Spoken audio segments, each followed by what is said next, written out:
troisième confinement plane sur la France. Un confinement de trop pour certains.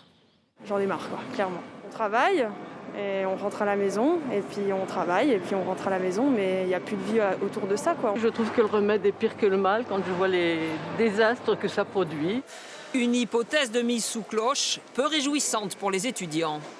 Déjà, il y a aussi la peur de ne pas trouver de travail parce que finalement, là, dans une semaine, on est sur le marché de l'emploi. On est déjà super stressé et là, on n'en peut plus. Moi, je préfère être confiné un bon coup, une bonne fois pour toutes, et que du coup, on passe très vite à autre chose.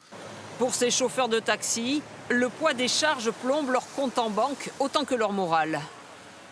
Je suis très inquiet même. Surtout la perte de perspective. C'est-à-dire que ça va durer et ça n'en finit jamais, quoi. Un Français sur deux se dit défavorable à un nouveau confinement. Et sur les réseaux sociaux, la fronde monte. Derrière le hashtag « Je ne me confinerai pas », je n'ai pas à m'autoriser à sortir de chez moi quand je veux. Le 1er février, je vais au resto. Cette fleuriste vient de reprendre cette boutique. À la crainte du virus s'ajoute le poids de l'incertitude. Pourra-t-elle ou pas travailler à la Saint-Valentin ? On est en train de passer nos commandes de roses et qu'on ne sait pas du tout comment on va faire. Donc on aimerait bien être fixé sur savoir si ça va être en click and collect, si on va pouvoir être ouvert, pas ouvert, livré, pas livré.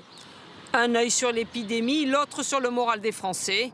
Le président devrait s'exprimer dans les prochains jours sur un possible reconfinement.